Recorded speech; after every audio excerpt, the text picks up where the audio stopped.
Welcome, everybody, to our first negotiation podcast. Today, I have a very special guest for us. That's Paul Meerts, who is probably a synonym of European and Dutch negotiations and negotiators. Paul, it's great to have you with us. Thank you, Remy. It's really an honor to be here with you and to try to share my experiences as far as negotiation is concerned. Great. Paul, tell me, how did it all start? How did you find out about your passion for negotiation? Was there a breakthrough moment? How did it all start? Well, actually, it already started when I was about 12 years old. I got interested in simulation exercises. Nobody knew exactly what it was, but with friends, we were drawing maps, and then you have a country, but then if you have a country, you need a constitution. If you have a constitution, you need an army, etc., etc., etc. So we were doing something that we now call geofiction. I stopped doing that, but nowadays we're doing this with computers, etc. But I'm no longer involved. So I got interested in simulation games. I got interested in things like Roman and Greek history, Turkic history, Mongolian history, etc. And then at a certain moment in 1978, I got a job as a staff member of the Dutch Society of International Relations, and they needed somebody to train young diplomats of the Ministry of Foreign Affairs. And at the end of every course, there was a simulation game of several days. And so we were preparing for that, and we had a lot of lectures on content. And then they had to negotiate for a whole night. And there were a lot of emotions during the night. 3 o'clock, people started to cry. People walked out. Others went out of the building following them because they needed them for consensus, etc. And then I got complaints because the young diplomats said, listen, we get a lot on content, but we get nothing on negotiation process. We don't know how to negotiate, actually. So we should also have something on that. And I thought, yeah, you're correct. You're correct. Simulations as such is not enough. And so I was looking for negotiation trainers. I could only find them in the private sector. So I invited them to Clingendael Institute at a certain moment. And I said, okay, to the Ministry of Foreign Affairs, if you pay me 1,000 guilders at the time, and you send me 20 ambassadors to be trained in negotiation, then I have 20,000, and then I can get the top trainers in the world. So the first one who came was Pierre Cass. He's from Switzerland, but he's Belgian. And he was fantastic. He's a guy who can put people under hypnosis while the people are not even aware of it. So I learned a lot by looking at him and looking at him and looking at him. And then he said, well, I only train business people normally. I never train diplomats, but maybe we can do this together. And do you have any exercises that I can use? And yeah, I've been writing these simulation games, conference diplomacy, things like that. So we started to combine, and after that I got Raymond Zahner, also from Switzerland. And then at a certain moment, after working together, you think, well, I can also do this on my own. And maybe that's even better, because with 2 trainers, the personalities will have to match. And if they don't match, then you really have a problem. So at a certain moment, it's also a good idea to go on by yourself. So beginning of the 90s, actually, I started to train internationally already in 1989, 1990, and then it was every month or sometimes twice a month. While I was also, of course, active in my own institute as the, let's say, deputy director, which in principle was the manager. But if you are the manager of an academic institute, you have no legitimacy whatsoever with especially with the researchers, because the researchers say, well, content is important and management has to be done, but we don't want to be bothered by it. They want to get a salary, but somebody else should take care of that. So I thought, if I'm going to specialize in negotiation, because nobody was doing any research on negotiation or whatever, then I also have some more legitimacy with those who are working on content. And so it worked, and I did more and more training, and at a certain moment with young people as well. I trained the Clingendael staff, and nowadays they can stand on my shoulders and also others. So the Point Group came, the program on international negotiation training. I started that 5 years ago. And now I have a lot of young people who are extremely good and who are, I think, even better than I am. Well, it's maybe not too difficult. Anyway, they can stand on my shoulders while I was standing on the shoulders of those before me. And so what you see is that you get more and more and more very good young professionals.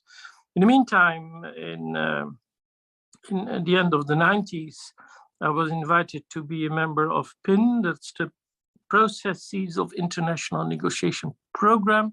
Could you tell us a little bit more about the genesis of PIN? I found it really striking and super interesting, especially its role in the Cold War and how it contributed to reestablish or strengthen the peace by focusing on research, joint research between conflicted blocs, political blocs. Yeah, well, at a certain moment, there was a kind of relaxation between East and West. In the 70s, we got the Conference for Security and Cooperation in Europe, for example. And then President Johnson and Minister of Foreign Affairs Gromyko of the Soviet Union, they met and they said, well, we should do more. We should have more confidence-building measures. And one of them should be an academic confidence-building measure. So they said, we need an institute where Americans and Russians are going to work together. And we will also invite Europeans. And later on, they invited also other countries like Japan, Australia, etc. The idea was to put the whole thing in principle in a neutral country. France said, we are ready to give you a place in Fontainebleau. But the Russians said, no, it should be a neutral country. And it became Austria. And in the Palace of Maria Theresia, about 20 minutes outside Vienna, in a place called Luxembourg, very small, it was a beautiful park and everything. They created the International Institute of Applied Systems Analysis. And the first director, Howard Rafa, who also wrote a famous book on the art and science of negotiation, which is interesting because the question is negotiation art, or is it science, or is it both? But okay, that's another matter. He said, well, we have all this research, etc., but we have to do something with it. You have to take these reports to the political level. How do you do that? You can do that through negotiation. What do we know about negotiation? Not much, especially not between states. And so he started this PIN project. And there was a conference in 1987. Mrs. Martina Markov published the book, a second conference in 1989. And this was the result was the Kremeniuk book on international negotiation, which actually wasn't really edited by Victor Kremeniuk, but the Americans wanted to do the Russians a favor. So they helped him editing the book, and that is the first PIN book, you might say. And PIN started officially in 1991 with Bert Spector as the staff member, who is now the editor of the series of the Journal of International Negotiation, which is still running. And this is how it all started. And what PIN is doing is publishing a book a year, publishing a kind of magazine twice a year.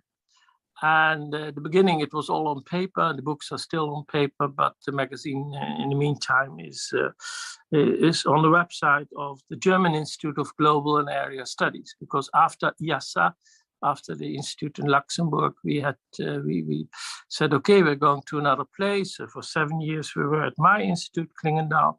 And then after that, from 2019 onwards, we were in Hamburg at this German Institute of Global and Area Studies.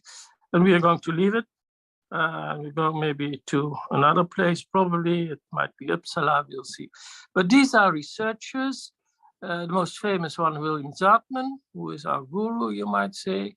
And then there are members from Belgium, Valérie Rozou, a specialist on the shadow of the past. To what extent has the shadow of the past an impact on the present and on the future? Guy-Olivier Faure, who is a specialist on China, but also on terrorism. Then we have Rudolf Schüssler, he's from Germany, he's a philosopher, also expert on European Union negotiation. Michael Troitsky from Moscow, and Guy Mo, the famous International Institute, International Academy, University, which we called the spy school in the past. I don't know if they're still, I don't think they are. It was not my experience when I was teaching there. And then we have Van Hampson, Canada, famous as far as conflict resolution is concerned. We have Mark Anstey, South African, who lives in London, who is very good as far as negotiations on the ground between trade unions and bosses of companies and things like that. That is more or less the tableau de la troupe. At the moment, we have a new member, Sinisha Vukovic, who is from Montenegro, who works in Washington, but also in the Netherlands, in Leiden University. So this is quite a nice group. And we are connected with this program on international negotiation training I mentioned before. This is super interesting, super exciting. So it started as a peace strengthening measure by connecting scientists from conflicting political blocs, and it became an international society of peace and negotiation researchers. I know from our past conversations, Paul, which I very much appreciate and value, that you've coined or you attach a lot of significance to the European approach to negotiation. Could you maybe briefly explain the heritage of it and the meaning of European approach to negotiation? Yeah, I think we are a little bit haunted by American dominance. Harvard at a certain moment started the PON project, the program on negotiation. The Americans saw that they were not very effective negotiators, that the Soviets were more effective, so CIA gave money to Harvard Law School to do research as far as negotiation is concerned. There was not so much research done, but anyway, they started the training program, and it's very famous. You have books like Getting to Yes, Roger Fisher, Bill Urey, etc. My problem with it, and I think the problem with the whole PIN group has that problem as well, is that it is very American in its approach, meaning it's very materialistic in its approach. It, especially at the beginning, it completely ignored the question of emotion. Well, we know that in Europe or in South Caucasus or in the Arab world, the Middle East, you know, emotion can sometimes be more important than interest. We can ask ourselves the question, to what extent at the moment Vladimir Putin is really doing something that is in the interest of Russia. At least short term, I think it's not in the interest of Russia taking Ukraine. We don't know if it's going to happen. I don't think it's going to happen, but you never know. Long term, you might say it might be in the interest of Russia because they see Ukraine as part of their heritage. Still, I think there's a very strong emotional nationalist factor. And of course, for Putin, it helps him to get something back of the people. The people are not really honoring him nowadays, but he might get some popularity out of that, probably. But if you really look at it, you know, as Richelieu said when he opposed the king who wanted to go to another war, he said, well, listen, it is much more important if France is a rich country, if the people are doing having a good life in that country. So yes, we lost you for a second, but now you're back. So you started speaking a little bit about the genesis of PIN and European approach to negotiation. If there was, is there anything else except emotions that makes us different to to what we already know from the research done at other places, let's say, I don't know, especially in the Anglo-Saxon countries, but maybe also in Asia? What makes us unique as European in the context of negotiation? Yeah, well, and for a moment, I just want to add to it that the Americans very much look at the negotiator as a rational negotiator, but then they look at it from my feeling, from my idea, from the point of view of American rationality, which isn't always European rationality. And the question is anyway, what is rationality? And I think Chinese rationality might be different from Japanese or French or German or Polish rationality. So that's already a point that the rational negotiator, to what extent does he or she exist? Then you get the question of separate the people from the problem is one of the things they say. Well, the people are often the problem. Look at Donald Trump, maybe look at Putin. You cannot really separate them. There's the question of transparency. Harvard says be transparent about what you want, because then everything will go much faster. Well, you cannot really be transparent in diplomacy. Yeah, you can be transparent in diplomacy in back channel negotiation. You can be transparent in the corridors, if you know each other, if you have a good relationship with the other negotiator, even if you completely oppose the other negotiator. But I think that is the diplomatic trait, that even if you are completely in an opposite camp, you still go on to talk, you still try to be empathic to the other negotiator, not sympathetic, but trying to understand the other negotiator. Relationships in diplomacy are extremely important, but transparency isn't always possible. And we have this famous French ambassador, François de Caillère, who wrote a book, De la manière de négocier avec les souverains, how to negotiate with the princes, like Machiavelli, the principe, so the dynasty, the monarch, that is the sovereign. And he says in this book of 1716 that, you cannot always be transparent. And actually, he says the ambassador should have a poker face. Now, we don't think that this should be the case nowadays. And also because of electronic means and so on, you cannot hide everything. Still, to be as transparent as Harvard wants us to be, I think that doesn't work. And it was my own experience at a certain moment when we were in the Peace Palace and we had Russian Duma members on one side and we had the Chechen leadership on the other side. And the moderator was Bill Urey of this book, Getting to Yes. And he just didn't give enough time to the Chechens to tell about all the atrocities, etc., etc. He didn't allow for enough time for talks outside the plenary. Well, normally progress is made in the corridors. Well, we need the order of the plenary, but without the corridors, it doesn't work. And so the whole negotiation failed. And in that sense, I think the Americans are a little bit too naive, not only in that sense. And we should not be the victim of that. We should try to create our own European approach, meaning for me that there is not one track. You cannot say, if you follow this path, then you will be a more effective negotiator. I think everybody in principle is a good negotiator.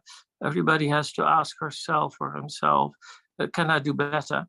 And then we have to leave it to the people to use those skills where they think they are effective, and to leave aside those skills where they say, well, this is not for me. So we have to approach, I think, negotiation from as many different directions as possible.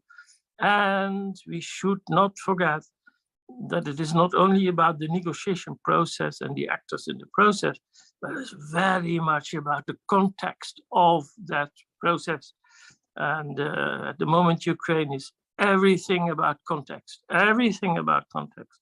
And if you don't take that into account, you don't link it to the negotiation process, you get nowhere.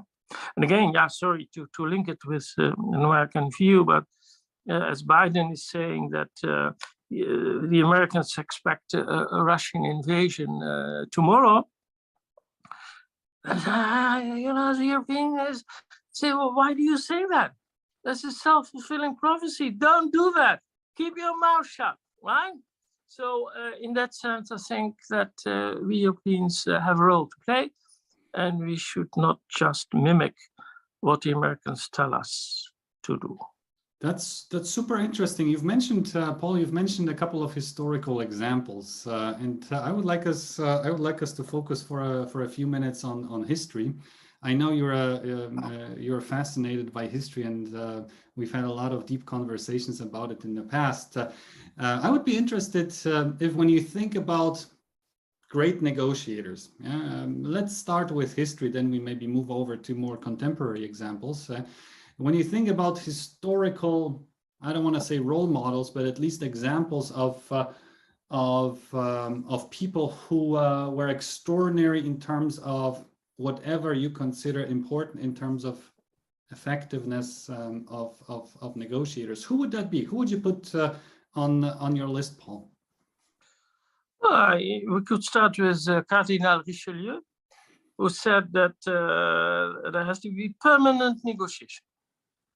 Meaning that even if you don't need to negotiate, you need your networks to be in place. You need to have several options. And this is still what the French are doing. I mean, they have Alliance Française in many places far away in this world. I've been in Mongolia several times. There's an Alliance Française là-bas. And even if it isn't useful, it's there. You know, Richelieu said, you should always be prepared to negotiate, because negotiation is not as costly as war. It's often more easy to start a war than to start a successful negotiation process to solve certain issues. But of course, war is disastrous, and therefore I think we should prefer negotiation if possible. So there's Richelieu. He of course, for him, the raison d'etat, so the interest of France was number one. So if he had to support the Protestants in Germany, in the Holy Roman Empire, then he would do that and support them against the Catholics. Well, at the same time, he was subsidizing Catholic princes as well. So I think that's an interesting example. Also, interesting is his successor Mazarin, who was an Italian Protestant actually, but became a Catholic in order to be the counselor in France, things like that. We have then, of course, the famous Prince de Talleyrand, who might be seen maybe as the best negotiator ever, and maybe also the most opportunistic negotiator ever. The guy who managed to keep France a little bit bigger after the downfall of Napoleon than France had been before the revolution. So France came out of the Napoleonic Wars being having a little bit more territory than before the revolution, and notwithstanding the fact that Napoleon lost the wars. I mean, this is a masterpiece. And Talleyrand was, well, I wouldn't say friends, but he had good relationships with everybody, even with Tsar Alexander I, who was a danger for Europe, but he could tame him. And when Alexander came to Paris in the end and occupied Paris, he stayed in the palace of Talleyrand. Of course, Metternich at the time was spying on everybody in the Vienna negotiations in 1815, even spying on his own emperor and empress, but had spies, just the personnel, you know, there were all spies in all the embassies. These are the great negotiators. You look at later on at the end of the First World War, an example of a not very great negotiator, I would say, was Wilson, with declarations as self-determination, and nobody knew what self-determination would be. And okay, the Romanians got their self-determination and the Poles got it and so on. But the Ukrainians in Poland didn't get it, etc., etc. So, you know, this is very, very selective. And in the end, Wilson was a bit of a danger to the negotiations because he was he wanted to do something good, but doing something good, you know, being idealistic person in diplomacy, being idealistic, it can be sometimes very counterproductive. Interesting other persons there. Clemenceau, the Prime Minister of France, who said, I don't want to have the Germans at the table. Recently, a British diplomat said, Brexit is very bad, because if you're not at the table, you are on the menu. And he said, well, I don't want the Germans at the table. And then he had a young guy who was his assistant, Jean Monnet, later the father of the European Union. And Jean Monnet said, he was really young, he said, Monsieur le Premier Ministre, if you don't have the Germans at the table, we will have another war in 20 years' time. And Clemenceau said, I know, but you know, we lost millions of people. I just cannot do this. So we have to keep the Germans out. And they kept the Soviets out as well. I mean, this is really sad that negotiators know that there will be a disaster in the future, but they cannot prevent it. I mean, we recently saw this with Nagorno-Karabakh. We knew that after so many years, the Azeris would have so much money from gas and oil that they could build up a modern army. We knew that the Armenians, who are poor, were still fighting the Soviet way. So we knew they would be defeated. And I'm absolutely sure that the Armenian leadership knew they would be defeated. But if they would have said, we are now in a strong position, and now we are going to negotiate with Azerbaijan, then the constituency, and that's the problem in negotiation, the constituency, much more than the other negotiator, the constituency might have killed them, as they killed 15 years before that, the Minister of Foreign Affairs in the Armenian parliament. They know, but they need a war in a way to convince the people that they should start negotiations. There's, of course, this linkage between war and negotiation. To me, they're two sides of the same coin. It's the one or the other, or at the same time, or sometimes, like in the European Union, as I so often say, in the EU, we have war by peaceful means. Countries are still fighting for their own interests. They're still struggling, but they're doing this with words and not with weapons. So the mode changed. They're doing this through a negotiation process. And I think there we can see that countries can change, that negotiators can start really to understand each other, can work together, although there are many problems. And the European Union, in that sense, I think is really more or less, at the moment at least, the end game as far as negotiation is concerned. We have been making war for many centuries, but if you look over the centuries, the number of wars is going down, the number of negotiation sessions is going up. And thank God we have the European Union, although we are still very divided, especially on foreign policy, because we don't want to give up our sovereignty on that. So we have an evolution of negotiation, we have an evolution of negotiators, but we also have Mr. Trump with his ego and his way to egotiate instead of negotiate. And we have to have, of course, Putin and others and Xi. So how to struggle with those characters? We cannot look into their heads. Diplomatic negotiation is something that, we have to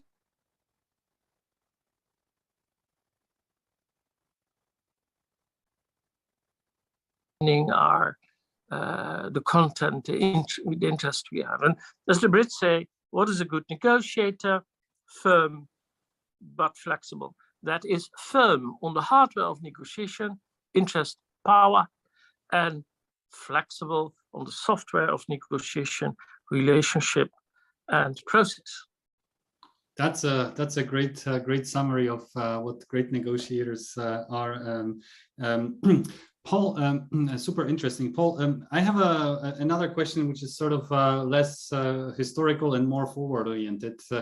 When you think about, I don't know, 1, 2, 3 pieces of genuine advice that you would share with your followers, right? With young negotiators, young diplomats that are to shape our present and future, what would those things be? Well, I think it is important also to read something about negotiation, not just to practice it. And what you often see is that diplomats don't have the time to read. Yes, they have to read their reports, they have to read their mandates, instructions, and so on. But they have no time to think about what they are doing. That might seem very strange, but it is always, I'm so surprised that the good ambassadors don't have a kind of, if you ask them, so why are you a good negotiator? Often they don't know. And there are some, of course, notable exceptions. Robert Cooper at the moment, who is in the staff of the Foreign Action Service of the European Union, who's an excellent mediator and negotiator, but at the same time, he's writing books about it. He recently published the book, The Ambassadors. It's fascinating to read. We have other diplomats like Harold Nicholson, who were both intellectual and a very good negotiator, very good diplomat. So I think you should do both. You should practice, but you should also read. Now, I must admit that many of the academic books on negotiation, they are not very helpful in becoming a better negotiator.